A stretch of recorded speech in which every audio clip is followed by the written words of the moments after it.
You are listening to The Spark, and I'm your host, Asia Tabb. Joining us is Ted Czech. He spent 25 years as a news reporter and left the business in 2021. He is also the author of Saving the Beasts, a recovering reporter reflects on America's broken media and how to fix it. Ted, welcome to the show, and thank you for joining us. Thank you, Asia. It's great to be here. Let's talk about those 25 years that you spent working as a journalist. Tell us about where you worked as a reporter, where your career took you. Right. I got my start in New England. That's where I spent most of my time as growing up. And so I started at a startup newspaper, believe it or not, in 1996 in Rhode Island. There's a guy that he was a millionaire and he wanted to start up a newspaper. And because he didn't like his hometown newspaper that had been there for so long, and so he started this newspaper, and 5.5 months later, the thing tanked. But I got a great amount of experience out of that, and I had already had a degree in criminal justice, so I was able to parlay that into this job as a crime reporter. And I was also in school for journalism at the time, and so I took a leave of absence from the University of Rhode Island to take this full-time job, and then when it was over, I just went right back to school. What made you walk away from the news business? You spent 25 years doing it and you wrote a book about it. Right. What led you to that decision? Well, I saw that I'd say within maybe the last maybe 5 or so years of my career. First of all, I saw a lot of people were upset at the media, and they were frustrated with the media, and they were taking their, as I say in the book, they were taking their time and their money, and they were going elsewhere with it, other than the mainstream media. That's why I felt compelled to write the book. Also because of the a lot of the changes that I saw in the industry and in the craft of journalism. But also career-wise, it was a great move for me to make the transition from journalism to public relations. Um, the journalism industry is not doing so great right now, and I think a lot of people, we all know that. And so I just felt, for me personally, it was time to get out, and I had you could say abandonment issues because I wanted all of my coworkers to get out too. I felt terrible about leaving them there. And some of them did. Some of them moved on to other, bigger newspapers, and some of them moved on to public relations as well. Ted, you said you've seen it change. Mm. Let's talk about some of those changes that you've seen. Where do you believe it's going? Well, okay. So how I've seen it change, it's the way it's the way that it's being taught right now in the colleges and universities. Um, there seems to have been this move away from objectivity. And in the book, I have a phrase that, well, I may have coined it, I may not have coined it, but objectivity is not a dirty word. That's the phrase, one of the phrases that I use in the book, because that it appears as though, from all that I have been able to determine, professors are eschewing that word and that practice of objectivity, and they are promoting. Well, it goes by many different names, but it's either activism journalism, or advocacy or solidarity journalism. And this is where somehow the reporters are feel they've been given the moral latitude to choose a side. And this is when they're writing a straight news story or a feature story or whatever, not a column where you can have your opinion, but in a straight news story, and they are injecting their opinion, essentially telling readers or viewers how and what to think. And that goes against everything that I was taught in journalism school back in the early to mid 90s. So the change had to have occurred sometime after that, um, as far as I can tell. And that brings me to another part of the book, chapter 20. Mm. You called it Teaching Journalism the Right Way. Yes. Tell us more about that chapter, and have you gone about mentoring some young journalism students about teaching them the right way? Or have you had conversations with professors or maybe news directors and editors about this conversation? Well, I'm actually in the process because promoting a book is, as I'm learning, is a difficult process, a challenge, but one that I'm definitely up to. I've said recently in a video I did on my YouTube channel that writing the book is the easy part, and promoting the book is actually the difficult part. But I relish it. Um, so I'm trying to connect with journalism professors because I would like to speak to their classes. I would like them to read my book, and you know see whether they agree with it or whether they don't agree with it. That's fine too, so that we can have a healthy discussion about what's been going on in the craft of journalism. There was another part to your question. Oh, have I been mentoring people? Yeah, Yes. there is one guy who I believe he's a senior in college, and he was asking me, um, you know, he was asking me kind of how to navigate um, getting a job in journalism, and so I was trying to help him out, and he's interested in sports. That's not really my wheelhouse, but I've been trying to give him some pointers as best I can in trying to trying to at least get my advice to him was I said start your own YouTube channel. Go independent first. Be an entrepreneur. Start your own YouTube channel. Get out there and cover some local sporting events. Get yourself a bunch of clips. Mash those together into a 1.5 to 2 minute highlight, and then you need to spread that out there, far and wide. So just kind of been helping him in general with that. And do you believe mentorship in this business do you believe it's important? Oh, 100%. But I guess the thing that I take issue with is the individuals who are supposed to be the mentors, the college professors, they seem to be misguided in my opinion with what they're teaching.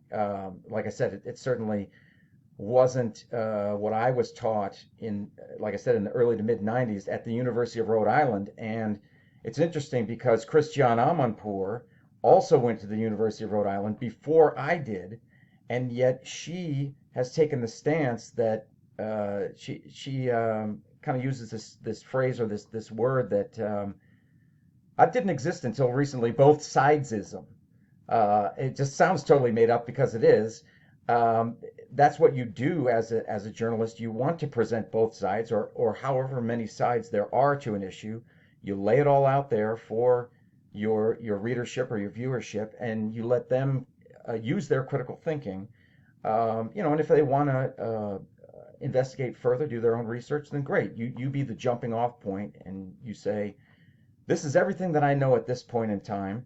If I know anything further, we'll update the story, but this is what we know. And then you let the reader or the viewer, go on further if they want. But Christiane Amanpour used this both sidesism as if it's a bad thing. And and I said, wait a minute. She had some of the same professors I did at the University of Rhode Island. I know that's not what she was taught when she was there, but somehow she this got a hold of her later on in her career. So, Ted, the title of the book is called Saving the Beast. yes. Tell us more about who or what that beast is. Right. So, as I say in the book, sometimes it was in the newsroom, it was a lamentation. Sometimes it was a rallying cry. But the phrase was, you gotta feed the beast, feed the beast. I've heard that And so many times. yeah, yeah. So, and it was never really, it was kind of a nebulous thing exactly what the beast was. Was it I was in newspapers, so was it your readership that demanded that you create content? Was it your editors? Was it the craft or the industry of journalism? What exactly was it? And that's the last two things, the craft and the industry of journalism. That's the stance that I'm taking. That's what I believe that it is for the purpose of this book. And so I say, well, we need to save it because the beast is dying, and it's actually eating itself from within. The industry of journalism is collapsing upon itself. They're hemorrhaging readers and viewers. They're losing money, and they get into this vicious cycle of so the product is not what people believe that it is, so they take their time and their money and they go elsewhere, and then then the media outlets have to lay people off, and then the product suffers even more, and it just keeps going, like, it just perpetuates. You're listening to The Spark, and I'm your host, Asia Tabb. When we return, we will continue our conversation with Ted Sheck. He's spent 25 years as a news reporter, and he's also the author of Saving the Beast. A recovering reporter reflects on America's broken media and how to fix it. We'll have more when we return. You're listening to The Spark, and I'm Asia Tabb. Okay, we're going into the second segment. Oh, this should air on Monday, by the way. Oh, okay. Fantastic. Okay. Yeah. Okay, so going into the second half, is that okay? Yeah, that's fine. That's fine. That's great. Okay, I always ask because I don't know if someone wants to take a sip of water or stretch. I've Never got know. a little coffee here. We'll do that. Okay, great. Welcome back to The Spark. I'm your host, Asia Tabb. If you're just now joining us, we've been speaking with Ted Sheck. He spent 25 years as a news reporter and left the business in 2021. He's also the author of Saving the Beast. A recovering reporter reflects on America's broken media and how to fix it. So, Ted, before we went on break, you were talking about how you say the industry is dying. Mhm. Could you talk to us more about that? Is it dying, or is it just kind of like going through this reconstructing era? Well, yeah, I would say that it's experiencing a seismic shift or a paradigm shift, if you will, where we're seeing the rise of independent journalists and citizen journalists as well. And so when I say, as I said before, people are taking their time and their money and they're going elsewhere, that's where they appear to be going, to the independent journalists and the citizen journalists, and away from the mainstream media. And I liken the mainstream media to a drug addict, in the sense that you can have all the interventions you want with the drug addict, but only the drug addict can determine. At some point they have to hit rock bottom and they say, you know what, I'm the problem. Nothing else is the problem but me, and only I can get myself out of it. So the media, I believe, has not reached that point yet. I think they probably need to lose more money. It's all boils down to money, and I don't think they've lost enough of it to realize, hey, you know what? We really need to make a big change here. Chapter 9 is called The Media Sows Distrust and Pays the Price. Mm. So every Friday on my show, I have this journalist roundtable, and I talk with a lot of journalists, Ted. Oh, okay. And in fact, I just spoke with NPR's former Morning Edition host, David Green. And something that always comes up, we always talk about building trust with the viewers and our audience. Mm. But where do you believe that the trust is lost? Or where was it lost? Well, a number of things. I start the book off with looking at a number of journalists that that committed terrible sins in journalism. Starting off with Janet Cook, from the Washington Post, who concocted a story that won her the Pulitzer Prize. It was about I believe it was an 8-year-old heroin addict, totally fabricated.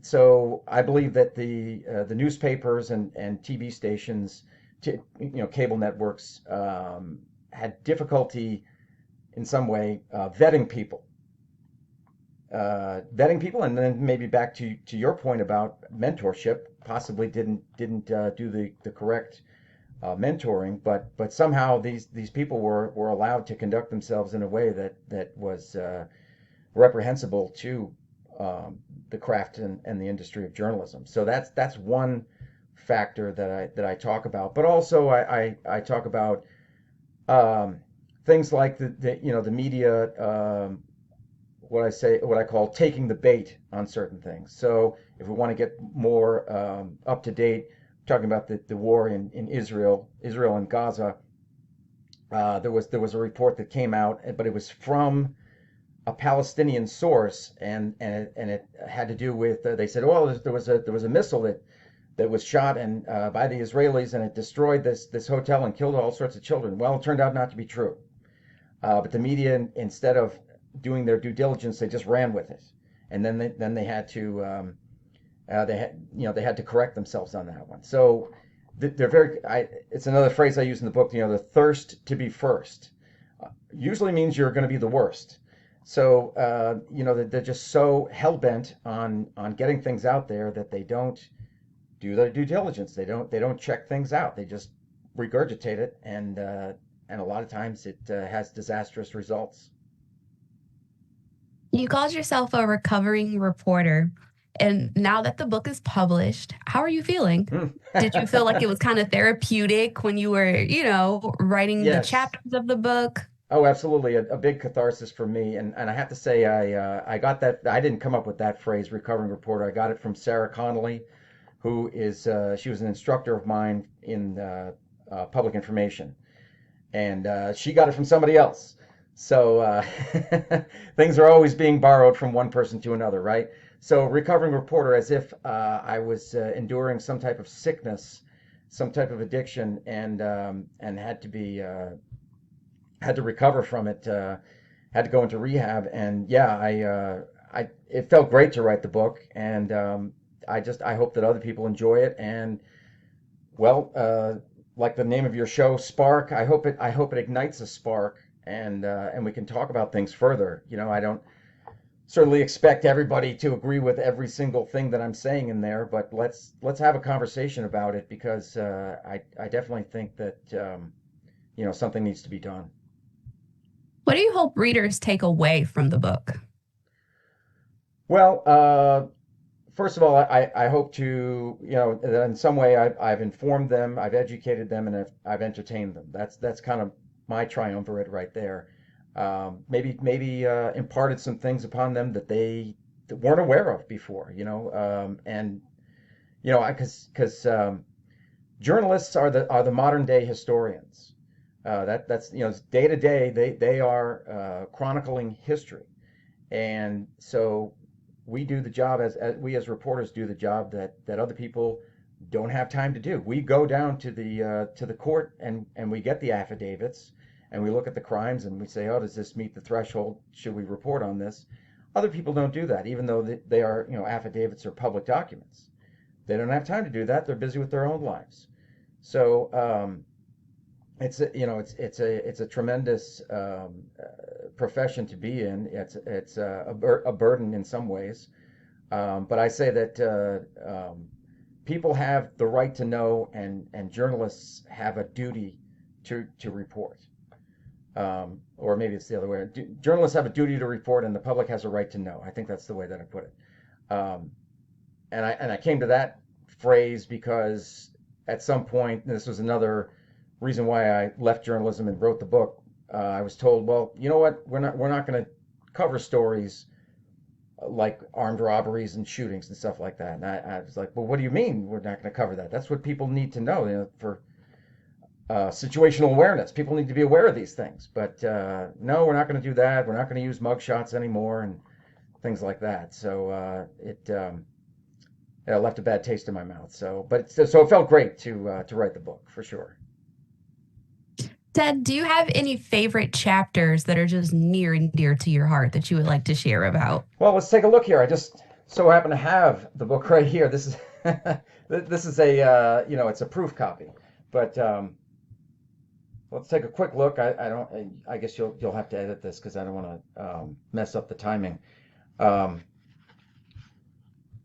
well, I talk about more whistleblowers, and there was a guy that well, he worked for NPR, Yuri Berliner, and he came forward and he said that there were that things had changed within the organization, and he felt compelled to write an essay about it, and that it had gone so far one way that there was no it left nothing open for an honest discussion and for objectivity and fairness. And so I say that we need more whistleblowers, but the challenge with that is that not everybody is willing to put their career on the line, because he was suspended for a week because he went outside of the organization, and he wrote this essay. So they suspended him for a week, and then I think what happened was he saw the writing on the wall and said, "Oh, you know what? I'm just going to leave."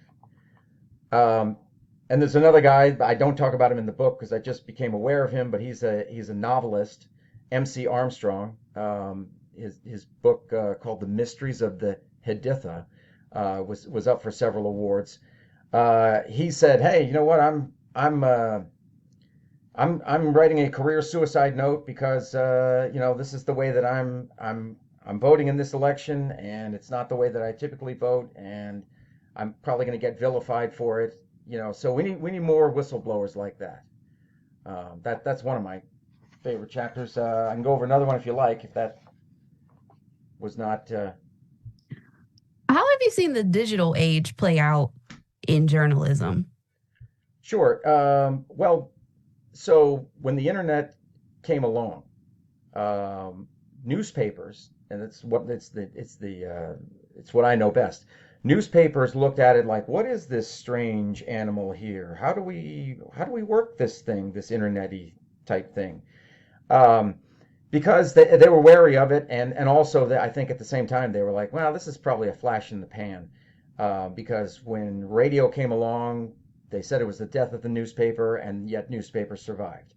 TV came along. Oh, it's the death of the newspaper. Nope, newspaper survived. So they thought the same thing would happen with the internet. They never fathomed that it would be this all-encompassing, just totally different thing that could be so many things to so many people, that it could possibly trigger the end of newspapers as we know them.